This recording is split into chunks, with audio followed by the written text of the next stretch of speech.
Good morning. How's it going? Oh, why is this? Oh, interesting. Hello, hello, hello. What a beautiful day. Look at that. The sun shining through on my backyard. And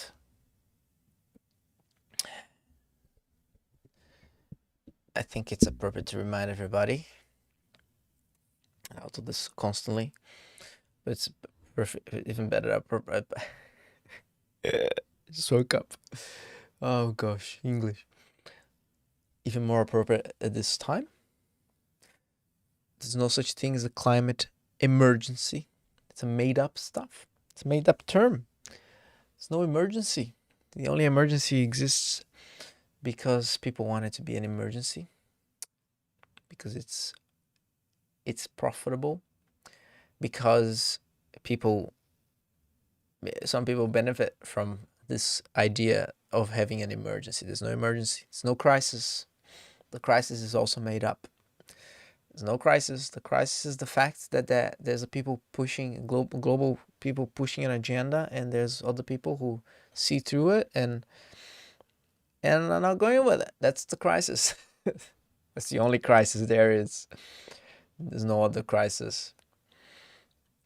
So emergency, there's no crisis. This is a power grab idea.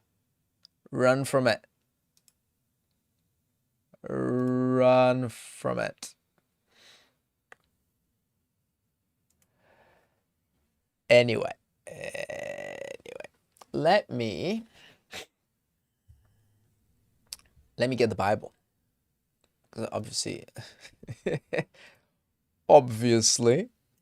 I'm not ready. Oh, I also need to have my thing ready for Noah to join. I think I need to wake up like 10 minutes early and get ready. But waking up earlier, it's kind of a... Who does that, right? Who does that? I don't know. He's not complaining that he's waiting for me and I'm not there. So I don't know. We'll find out. I was gonna say,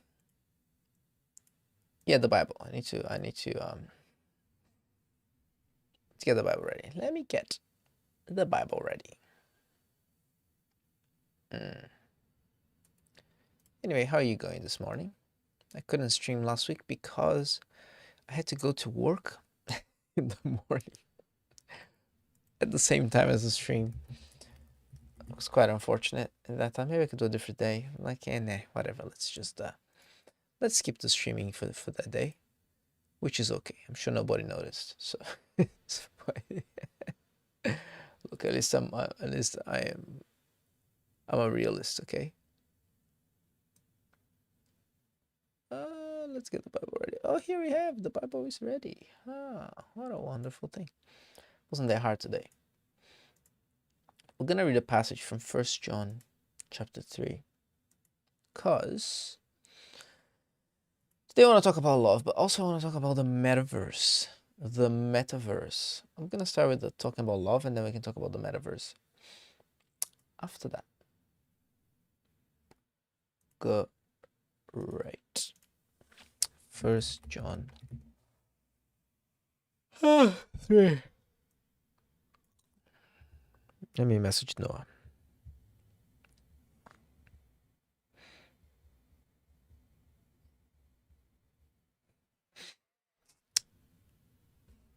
Right. So.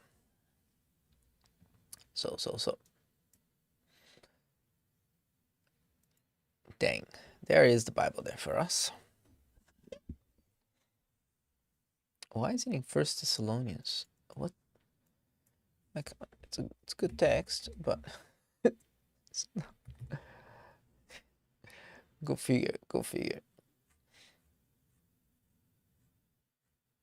I love 1 John. 1 John is such a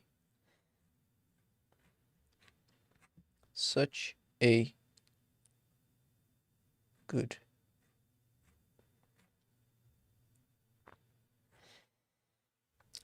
such a good text. All right, let's give some context on this on 1 John. John is writing a letter to a group of believers, and it looks like, oh, sorry, got a thing. Noah appeared. A wild Noah appeared. Anyway, so a group of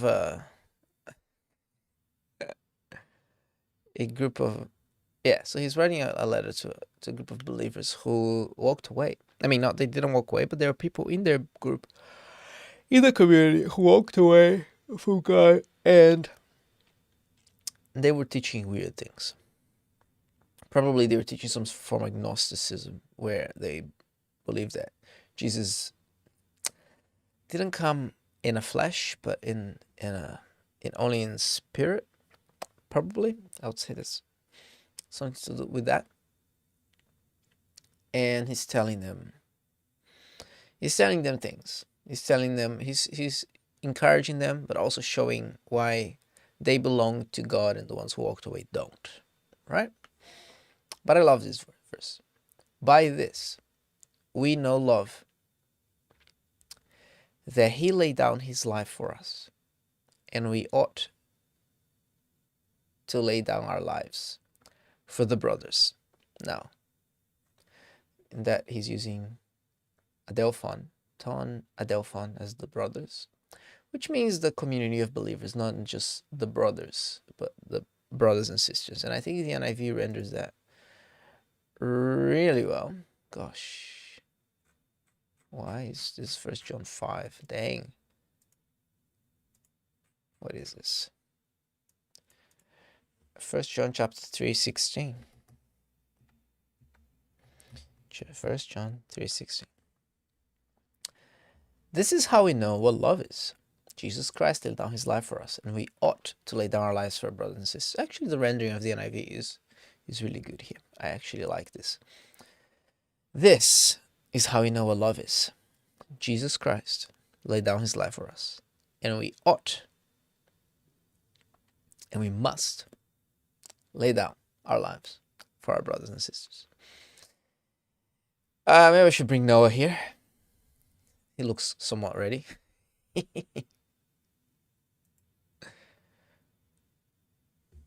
got no clue what the topic is today. I told you it was the topic. I told you the topic. Yeah. That's okay. You don't need to know anything, Noah. No one can hear you yet. Let me find my my background. Where's my background? Video call. There you go. I don't know if Luis is gonna come today. Love is not love. Actually, I wanted to talk about the metaverse. Maybe we can start with... Actually, let's start with this. Well, no one can see or hear you. No one can see it or hear me. Now they Right. can hear you. Hi, Now Noah. they can hear me. Yeah. Hello, chat. How many people are watching? Probably like no people. One person. I'm not sure. Look, someone will watch this in the future, so you're talking to someone. No doubt. No Maybe doubt. they're I'm not talking to live, but True. I need a producer. Near producer. It's hard. Oh my gosh. There you go. Hello, Noah. Made it. Hello. made it. Can I You get a made it. flip, please? Oh, I always tell you this, but it's and your always so true. flips. Like, Why do you make my life so difficult? I'm not making your life difficult. Listen. You're making my life difficult. You had me the wrong way. Like, No, I it's so understand. weird looking at myself this way. You know what I'm saying? I understand. But don't look at yourself. Why are you looking at yourself? Look at me. Because you got to get my good side, man. I think that will flip my Bible now.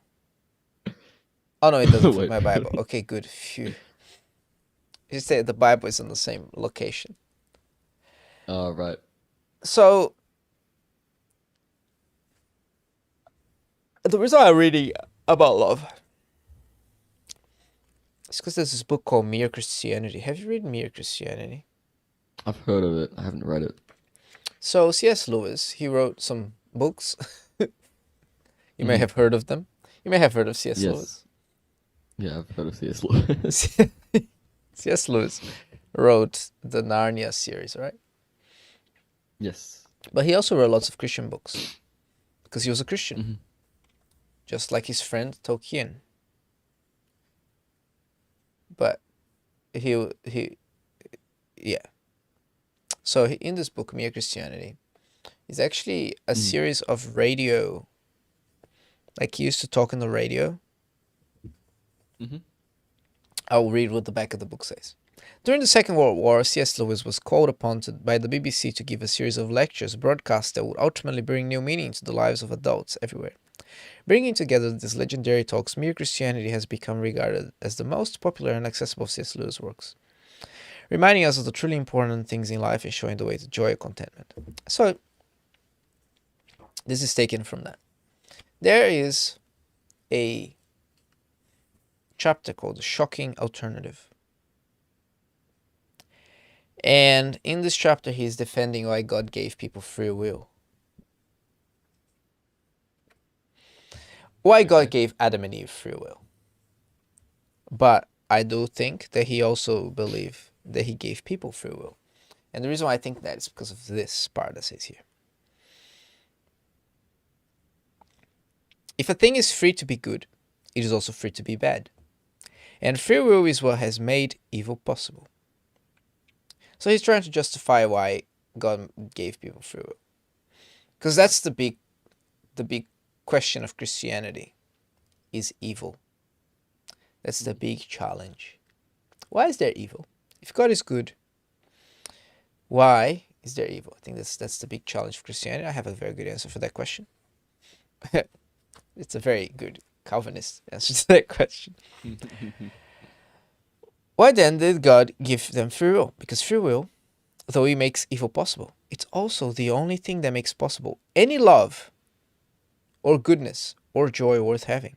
A world of automata, of creatures that work like machines, would hardly be worth creating.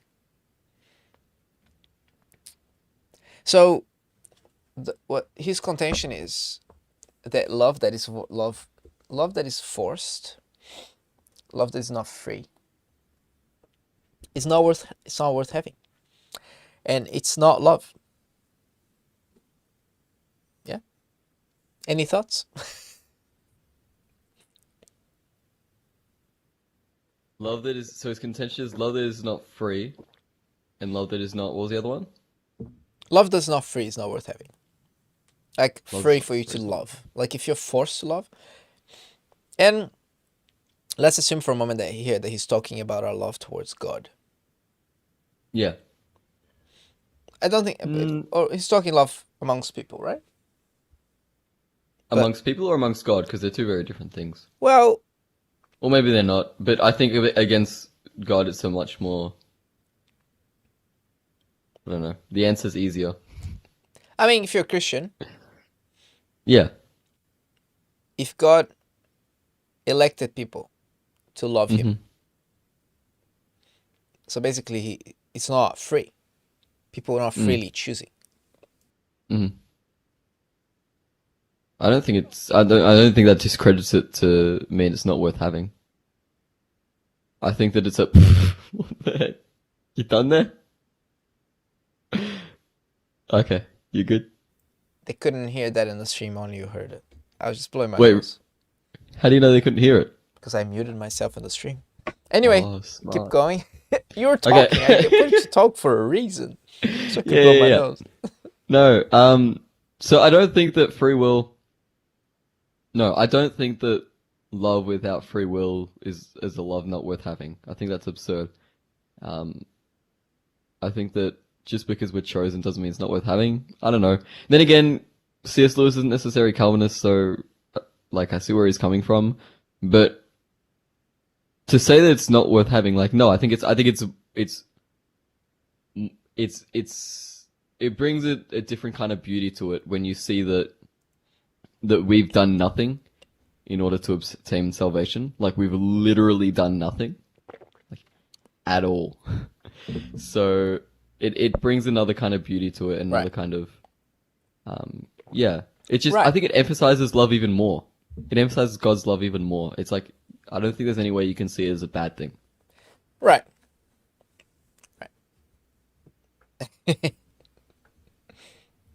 What? Yeah, no, that's a good point. That's a good point. See, I think the problem with Armenians and Pelagianists and semi-Pelagianists, which are really what Armenians are, they believe in the heresy that Augustine debunked many years ago. Just call them heretics. Maybe. Well, depends how strong their semi-Pelagianism is. Then they are heretics. Hey, I'm not a fan of calling anyone a heretic. I'm not that reformed. Well, excuse me. That was I'm just repeating what What Augustine said. Augustine It's said. true, but excuse me. I'm not that reformed. Oh, so funny. I was having a conversation on Instagram comments. We don't have conversation on Instagram. I just hate the Passion Translation so much. It's not a translation. That was one of the options for us to talk about today. About the Passion Translation. Translation. Because whenever there's a meme on Theosue memes about it, there's always people like, oh, this and that. It's like, well, if you sat down with Brian Simmons, the guy who wrote it, you see that you see that he's a nice guy. Don't be quick to judge your brothers. And I reply saying, people who believe in, Gnosticism is a heresy, and which makes Brian Simmons not my brother. And the guy was like, what? And I'm like, again. Not my brother. Anyway, that was not what we were going to talk about. We're talking about love today. So let's love. Let's love our brothers. Not my brother. Yeah. All right. Okay, here's the thing. And you would know this if you read Exegetical Fallacies. Have you ever read someone preach on the passage in John when Jesus and Peter are on the fire? And then Jesus asks Peter, hey, Peter, do you love me? And he's like, of course, Lord. Feed my sheep. Hey, Peter, do you love me? Yes, Lord. Yeah. It's like, then feed my sheep. And then he asks the third time, hey, Peter, do you love me? And he gets really annoyed. It's like, what? I already answered the question. Of course I love you. It's like, then feed my sheep. Have you heard someone preaching that passage? No. I You've don't think I never thought so. heard anyone preaching that passage? For how long have you Probably been at in the my church? at my old Anglican church, but not that I remember it. I Ah, was too young. that's sad. Then my point is mute. But anyway, the thing is, when John wrote that passage, he used the word phileo, which is to love. Actually, no, he used the word agapao for the first two words, two loves. But then for the third one, he used phileo. So he used Oh, a I know. different, I still. he used a different Yeah. word for love. Yeah. And sometimes when people preach, they're like, well, Jesus was getting to John to Peter's level. He said agape. He was not at that level yet to love with that kind of love. So he went, no. Okay. That's a fallacy. John liked to use different words for the same thing. And you can see that through his writings. He's writing something sometimes. Even in that passage, he used different words for sheep. So, Mm. so, you know. And that's Yes. something common across the word love, isn't it? Because in exegetical fallacies, he goes on about how some preachers highlight love and how there are different words for love, and then they come up with different interpretations based on those words. Right. But really, it's just the author saying the Love. same thing because Yeah. it's just saying love. Yeah. It's just saying love. I'm not saying that there are no Yeah. different types of love. So C.S. Lewis, since we're talking about C.S. Lewis, he also has a book called The Four Loves. Have you heard of that book? I've heard of it, but I haven't read it. It's a very good book. So in that book, he talks about the four different loves. And he bases his division on the four different Greek words for love. It's like, English doesn't have enough words for love. Greek has four. And he talks about the four loves he gets the meaning of the four different loves from the word, from the Greek words, which in itself is a fallacy. The book is very good because I believe that I joke one day with a friend, I'm going to write a book called Beyond the Four Loves, because I think four loves is not enough to describe love. There's much more than that. But he talks about eros, which is kind of the love that you get,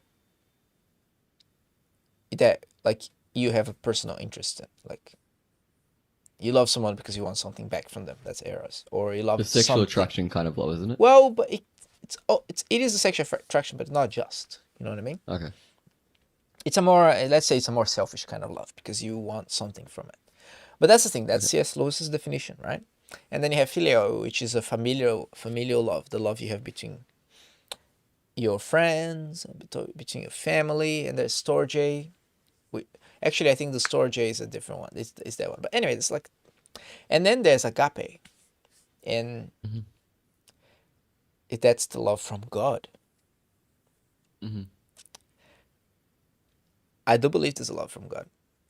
I don't think every time you see agape, that's what it means. Because agape is just a Greek word for love, and it was used for various things. So much so that in the Septuagint, which is the Greek translation of the Hebrew Bible, that the disciples used at the time, that Jesus used at the time,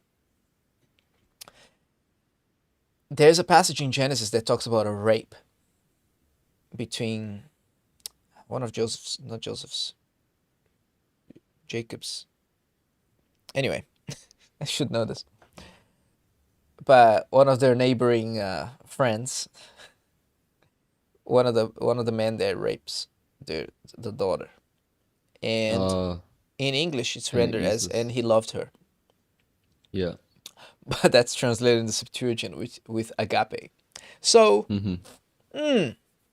Yeah, I see what you're saying.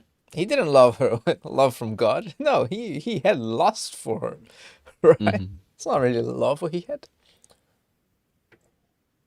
Wait, is the Septuagint? Hang on. Is the Septuagint a Greek translation of the Old Testament? Is that what it Yes, is? it's a Greek Okay. translation, but it's not the translation itself is not infallible because it's not Mm. the original text. But sometimes it's useful to look at it to understand what some Hebrew words mean, or to understand what some Greek words mean as well, because I mean that's the Okay. usage of the words at the time. It just in some parts it disagrees with the original Hebrew, like it's different. It's a bit of a Okay. challenge, especially apparently in Jeremiah is quite different because maybe they use different manuscripts.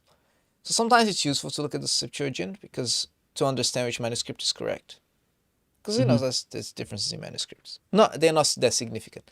I know you know this. I'm explaining this for the people listening, so they don't think, oh Mm-hmm. my gosh, the Bible is the different. It's not. There's differences in manuscript. Most of them are because people made mistakes when they were copying, and it's easy to detect them. Some of them are people trying to fix the text, and it's also reasonably easy to know when they're trying to fix. If a passage is difficult, usually the more recent manuscripts are changed because they're trying to fix, quote unquote, fix the theology there. But no, you need to understand. If it's a difficult passage, we need to understand why it is what it says. But anyway, Mm. back to our love. The thing is, I can't have you in the Bible. So, I'm just going to have the Bible. You should add another one where you have me on the side. Yeah, I'm not ready for this kind of stuff. You But should yes. just make a lot. Make one where you have both me and you on the side of the Bible. Ay, ay, ay. But I don't have the picture. All right, let me just talk about this very quickly. Talk about it. Go ahead. People can hear you, they just can't see you. That's all right. I don't mind. Great. So, this is how we know what love is. I'll read from the ESV. By this, we know love, that he laid down his life for us, and we ought to lay down our lives for the brothers. I'm going to read in. Actually, let's get some context. There's chapter 4. John keeps talking about love. Beloved, let us love one another, for love is from God, and whoever loves has been born of God and knows God. Anyone who does not love does not know God, because God is love. People love this. Some people love this passage that says, God is love, and they're like, oh no, Luis Miguel. Oh, there's my that's Luis there. Why don't you come Is to Louise a... in here? No, he's in the chat. Oh, So he's in people the chat. so people try to fix mistakes, or other try to change it because they want to. Who decides what's correct? Other than an opinion. Oh, he's commenting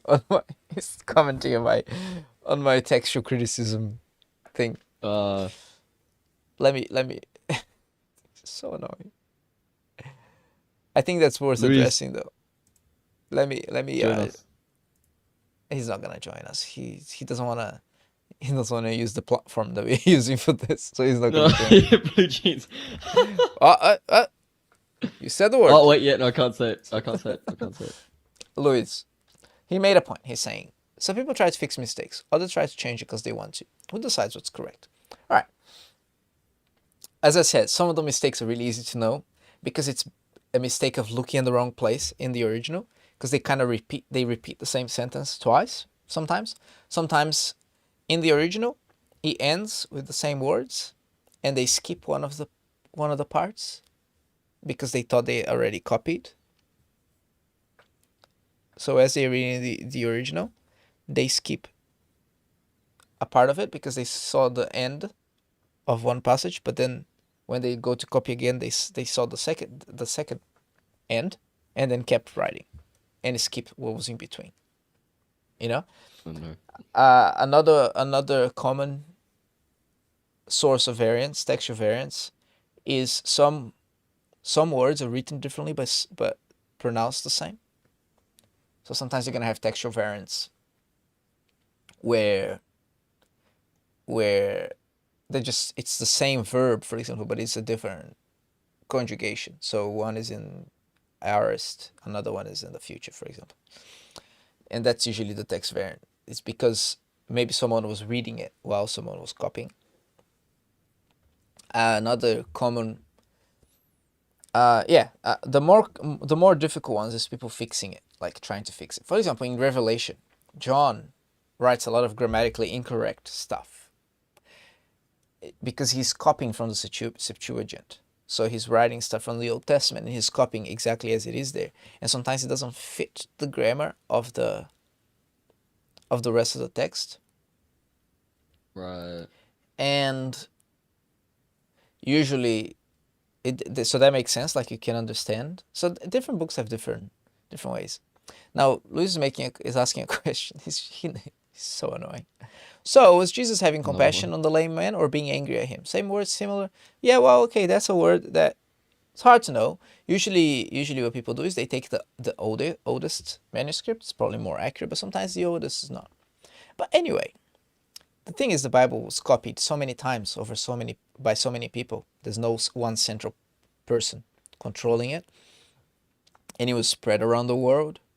And the copies were spread without a like a central control. And if there were differences, we know today, and we can make an informed opinion of. And even with the differences, most of the text, like the vast majority of the text, is exactly the same, strikingly the same. So much so that in the New Testament, only about 95%, 95% of the text is exactly the same. About 95%. The other 5%, there's some variances, and of those 5%, none affect the core doctrines of Christianity. So, now that we put that to rest, and let's go. There's a good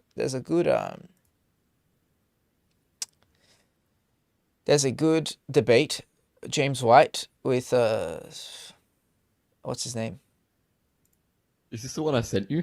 No. It's a debate, James White with a New Testament scholar that is not a Christian. Oh. How you New Testament scholar? Wait, what?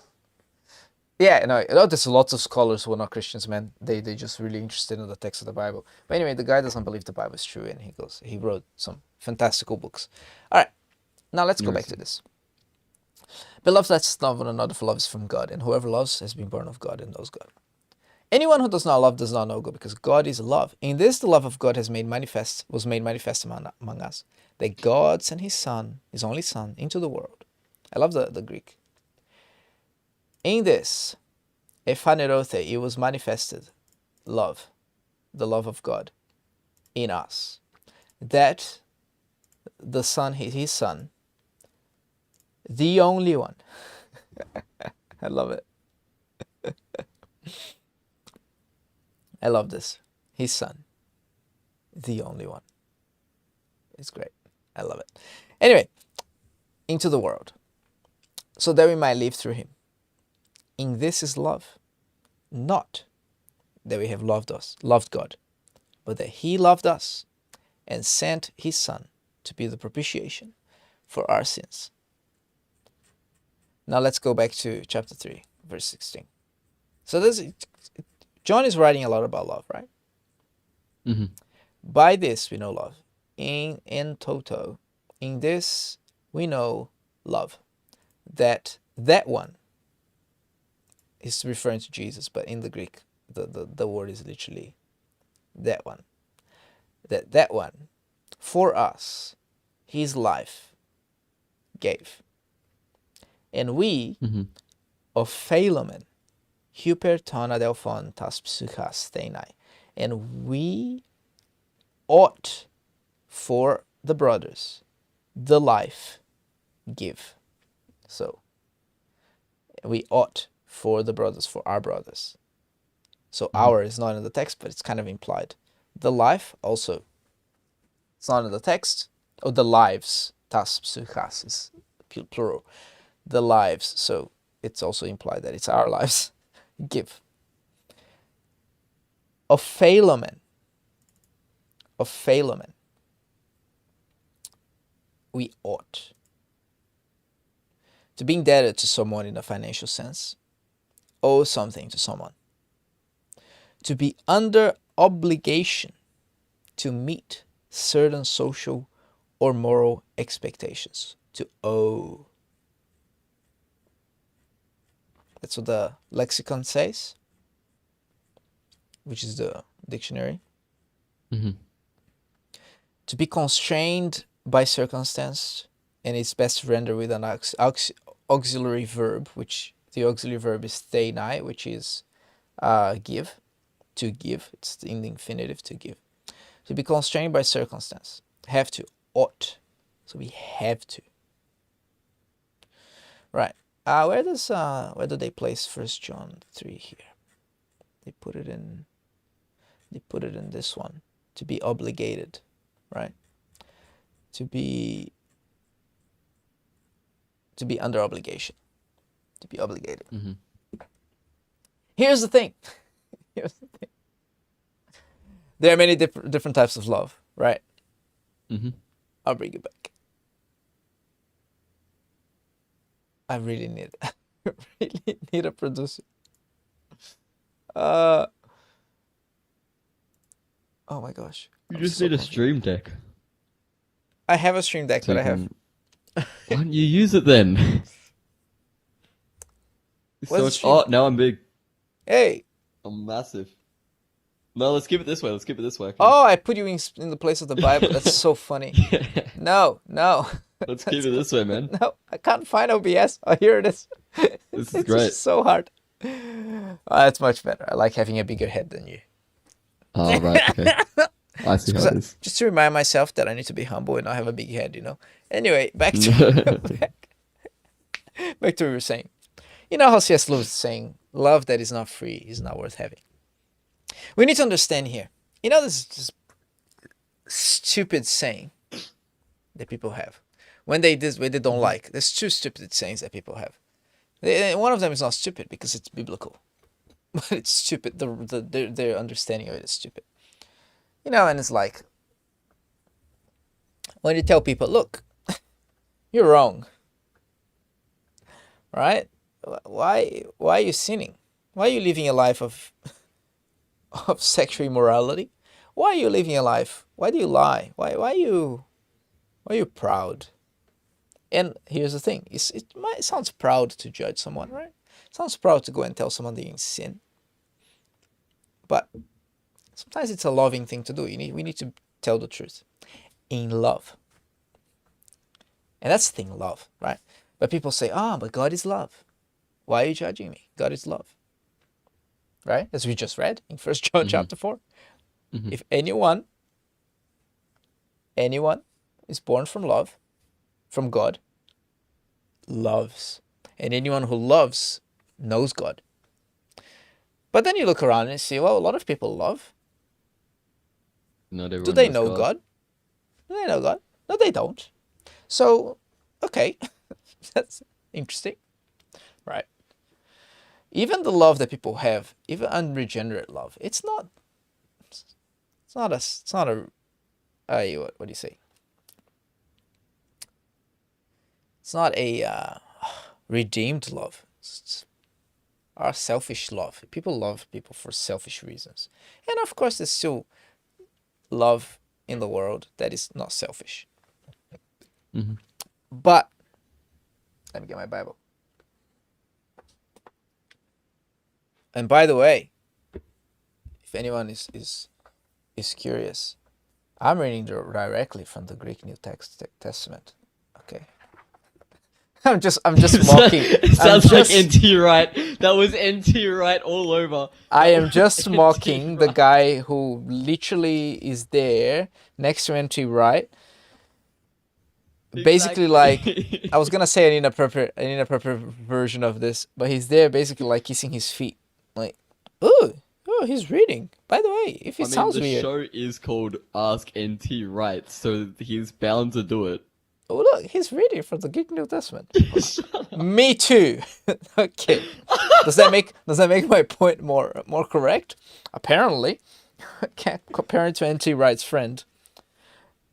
Oh my days. Okay. In this, we know love. In this, we know But where are you love. reading again? 1 John 3:16. 3:16, same one, okay. Okay. In this, if your translation is different than mine, it's because I'm reading directly from the Greek New Testament.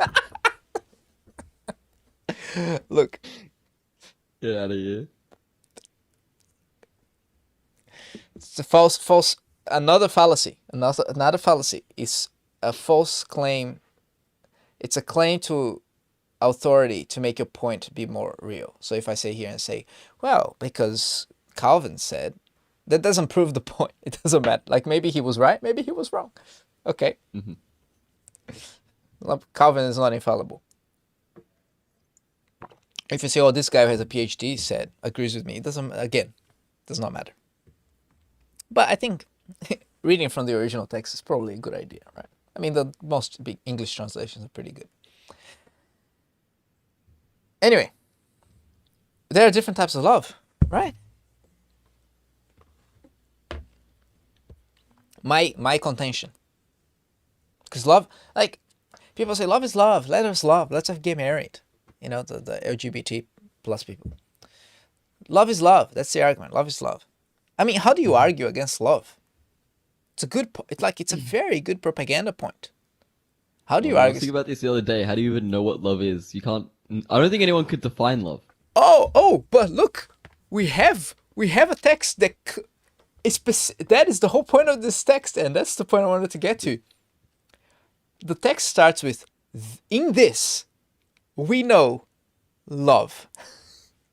Oh, hold on. John has explained to us what the love of God, the biblical love, really means. That one for us, that Jesus, that he for us gave his life. So here's the thing. The whole point that C.S. Lewis is making is, well, love that is not free is not worth having. But he's looking at love from the man's perspective. You see? And then going chapter 4 says, okay, love. It's not that we love God, but that he sent his son as a propitiation for our sin, that he loved us. We're looking at love from our perspective. Oh, I love. And we have to have free will to love God, because otherwise, what's the point? But no. In this, we know love. That he gave his life for us. That's how we know what love is. Love is that Jesus gave his life for us. That's it. That's the love. Do you understand? We are not involved in this yet at all. Okay. Our involvement comes in a moment. We're not involved in this.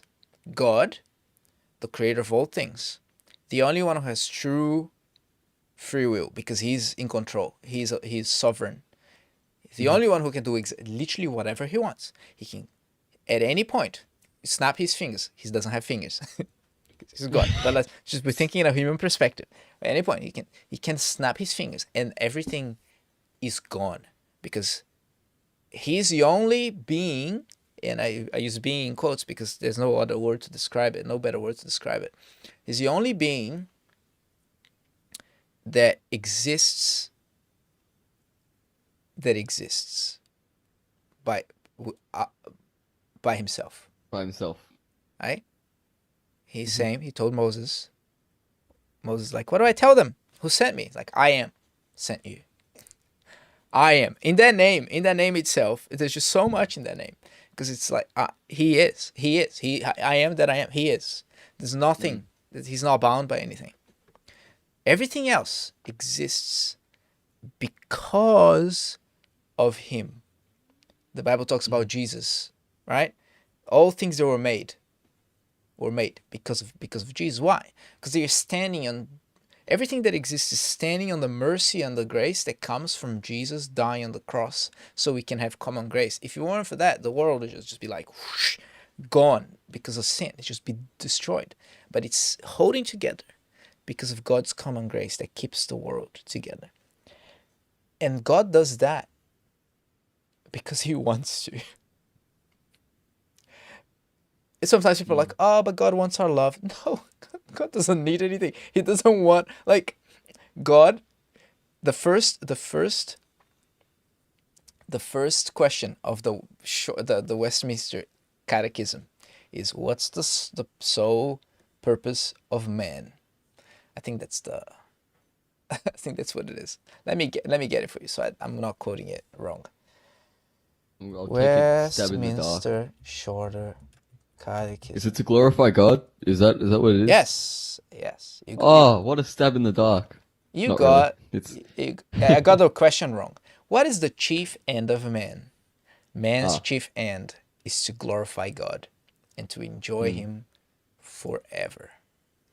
Right? So, why did God create things? For His glory. The world exists for His glory. Things happen for His glory. Everything that happens happens for His glory. Right. And so sometimes people come with the argument like, well, if God didn't give people free will, would the love that He received from us really be free, really be love? Is He worth it? Is He not worth it?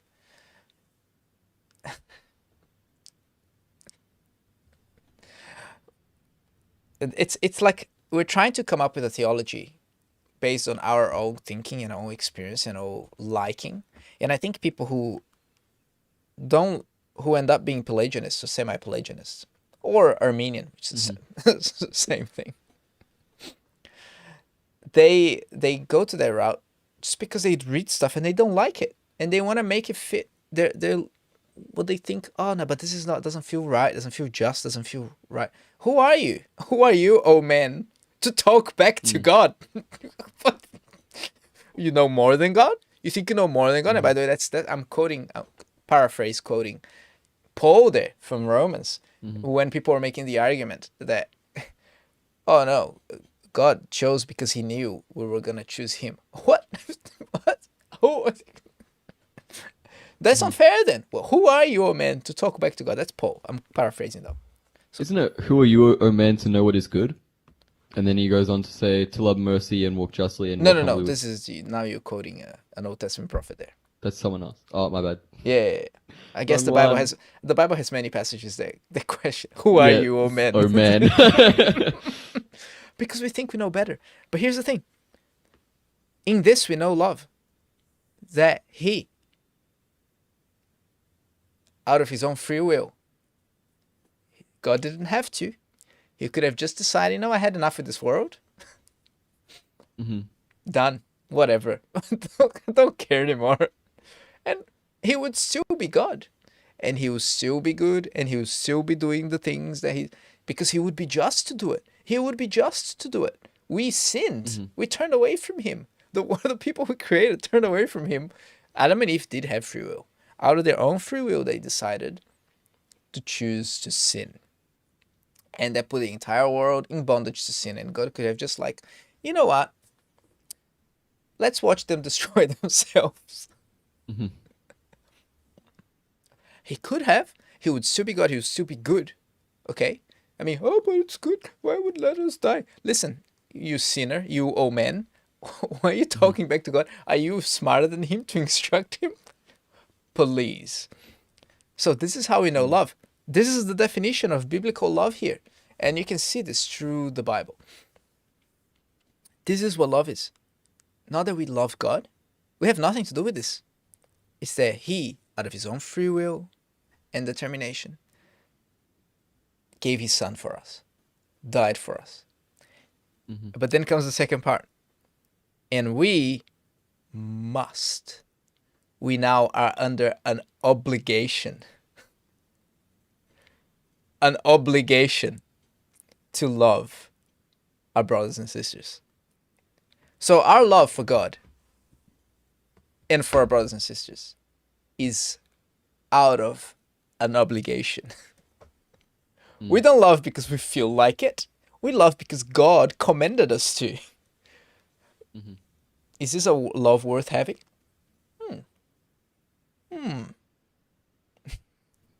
Not according to C.S. Lewis.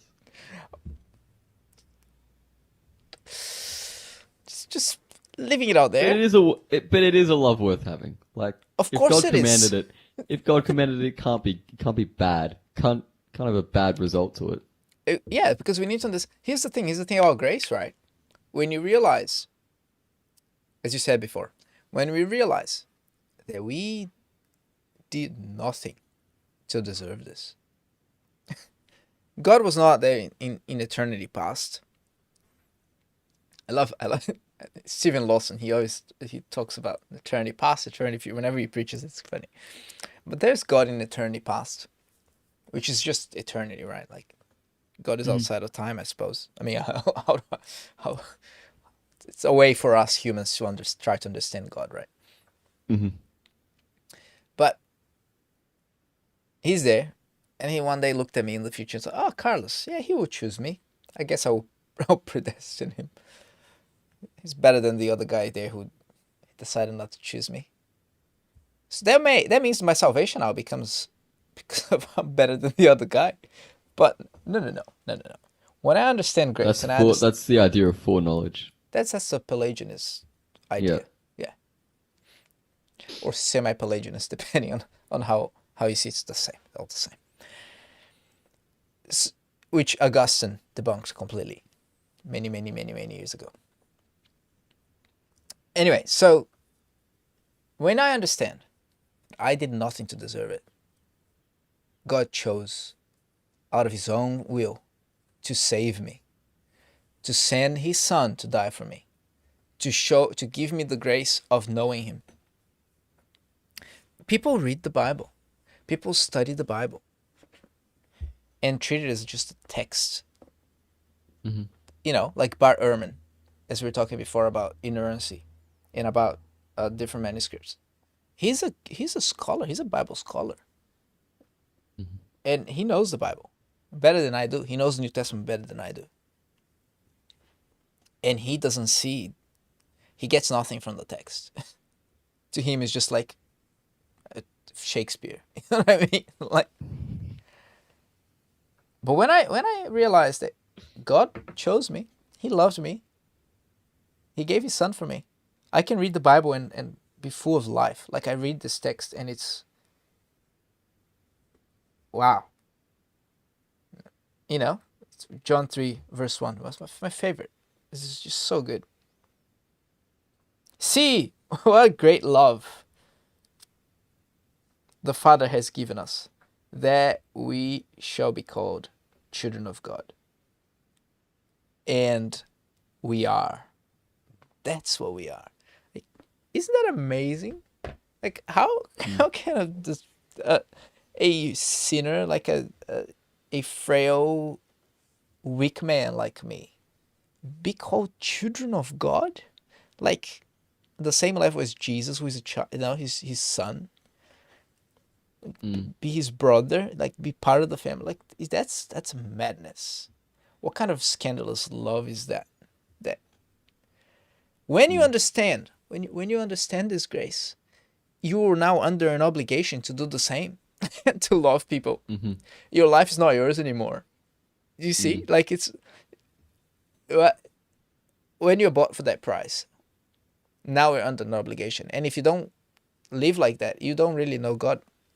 Just as John later says, let me see.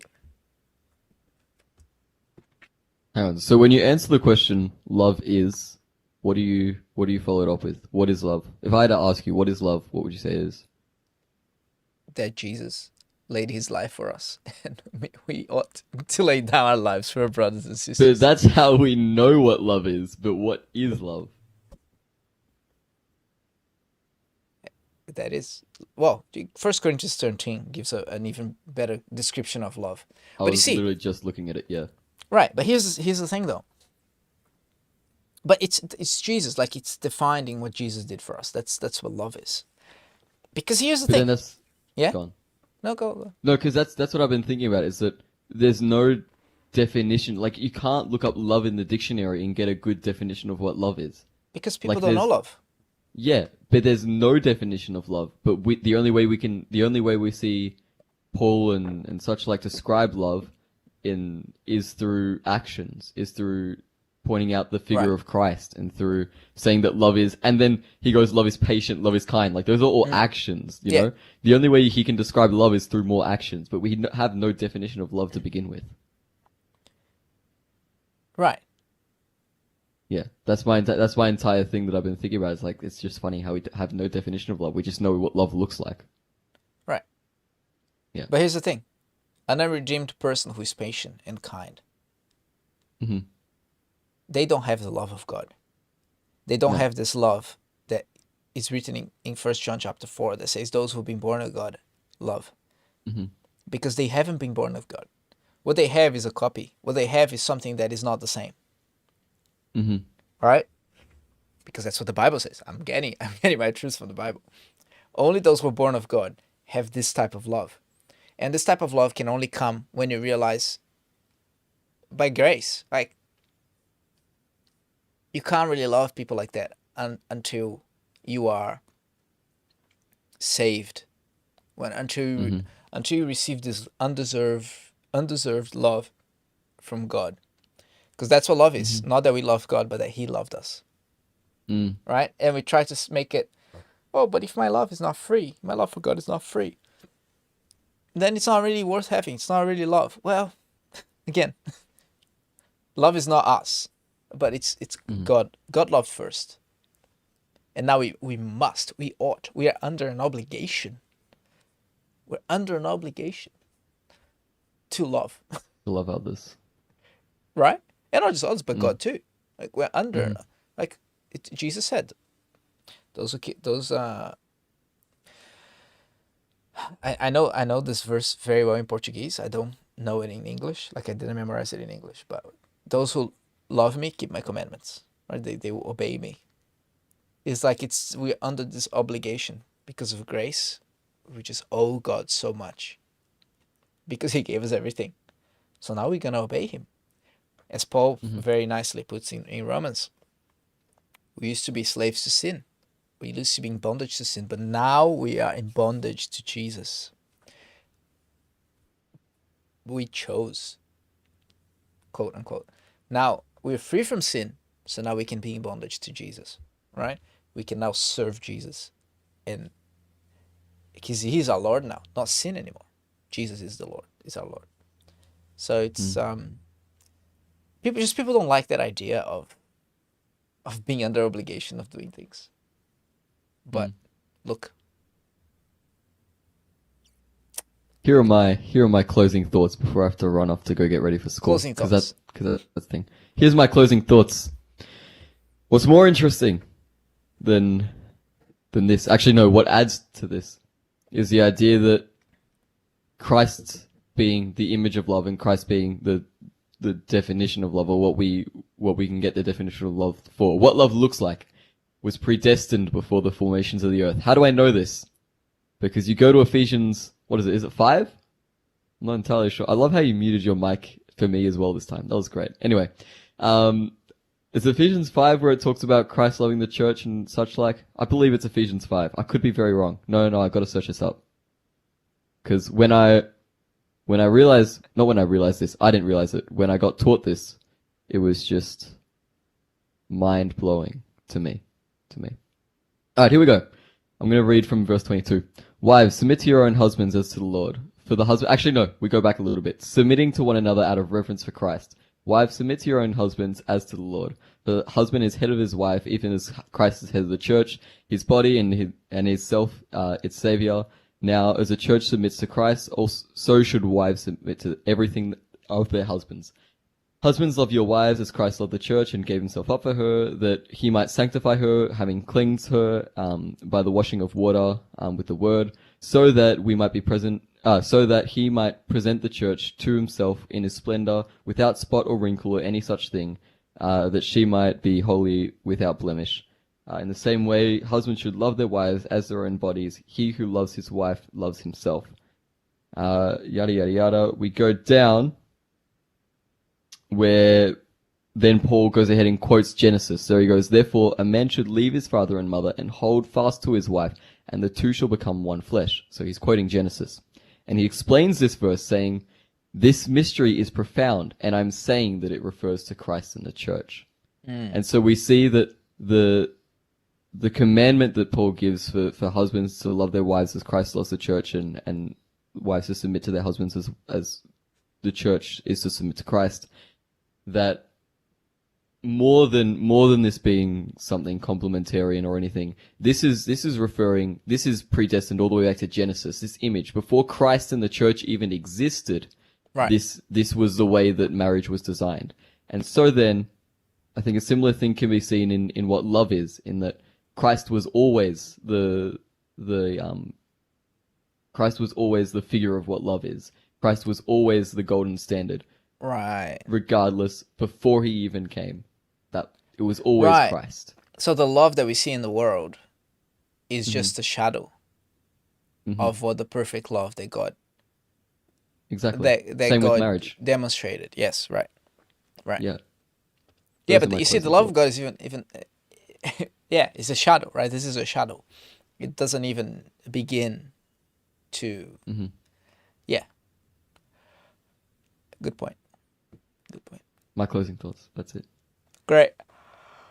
All right, All right. everyone, go subscribe to the OK Boomers on yes. YouTube. Go join our Subscribe to the podcast. OK Boomers on YouTube. Join our podcast, streaming every Sunday. I'll put the at link in the 9 description. PM. Put the link in the description. Actually, link them our link tree. I'll send you the link tree. Okay. Real simple. It's direct.me, all in lowercase, direct.me/the OK Boomers, all lowercase, no spaces. Easy. I should put it on the thing. Oh, no, right. Just put it on direct.me/the OK Boomers. I We think people discuss got social issues, politics. Go give us a 5-star review on Amazon Music, on Spotify, on Stitcher, on what's the other one? Apple Podcasts. Oh dear. Great. You done with your publicity stunt? Yeah. Also, I noticed in the background. Hang on. What's that Freedom one? I haven't seen that one before. Is that a new design? Shelly made it for me. Ah, I thought it was a new design. I thought. No. She painted it for me. Oh, I should put it on a shirt, shouldn't I? Oh, that would look That's nice. Wait. Oh, I'm still waiting for that tulip shirt, by the way. Yeah, I'm working on it. Okay, I'm doing lots of things. Working on it. And then I think I asked for it like last year, man. no, I know. Tell me about it. And then I sweatshirt. enrolled on a course. Oh no. It starts in 4 weeks.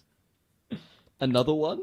A Hebrew exegesis of Jeremiah, and I'm already like, this is gonna be so hard. Hey. Greek is Why would easy you need another one? Why would you enroll in that course? What for? because I must know Greek and Hebrew. Excuse me. I'm very good at Greek. You're already doing your divinity. You're already doing your master's in divinity, where you learn. No. Greek and It's Hebrew. part of the. It's a course in the masters. I enrolled. Is it compulsory? What difference does that make? No, It it makes is. a It is. difference It's 'cause you it's an could have elective that avoided- I need to do. It's an elective that Oh. I need. No, I can choose from different Hebrew exegesis. Oh, okay. But you would have that's- had to do something regardless. It depends which concentration I choose, and I'm gonna do biblical studies, and that Okay. requires multiple Greek and Hebrew exegesis classes. And I like it. So, but I'm just saying that's gonna be some serious work because Greek is easy, Hebrew is simple but not necessarily easy. Anyway, But Mike Todd said he understood Hebrew. who's Mike Todd? Oh, I thought you would react to that because Mike Todd's this preacher in the States. This one of those charismatic preachers. Oh, one of the crazy ones. Yeah, I've heard. I heard my friend.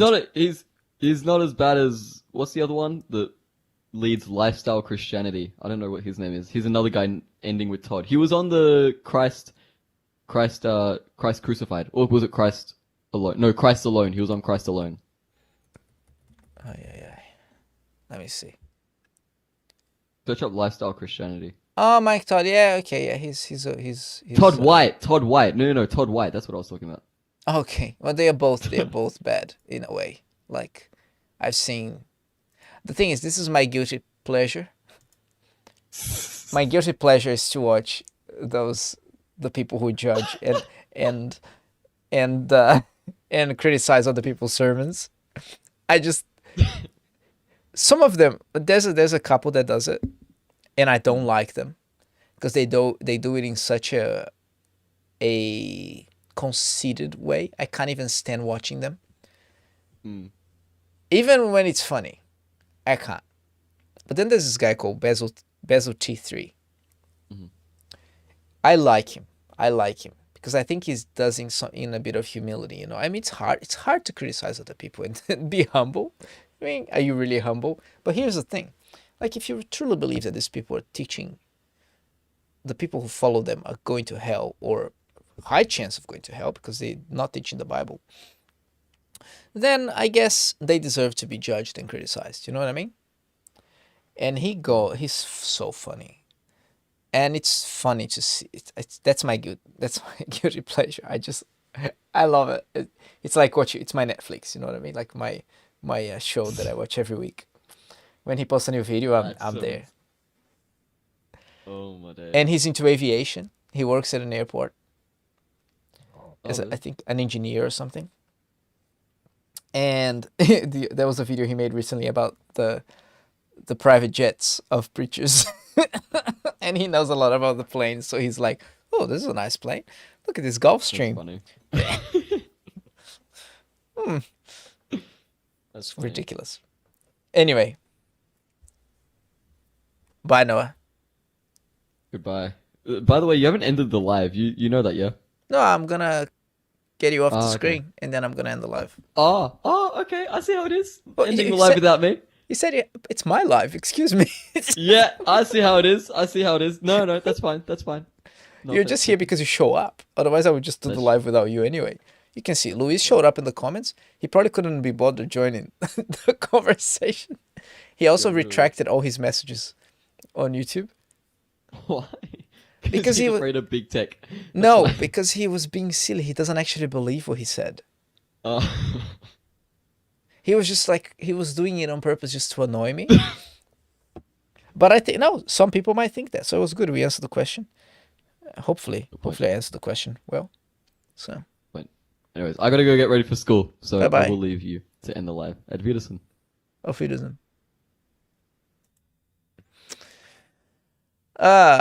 Anyway, hopefully that was helpful. Hopefully that was good. Look at my backyard again. I need to go wake up the kids, get ready for school, and maybe do some mowing later. Not mowing that part. That part doesn't require any mowing. That's just a bush.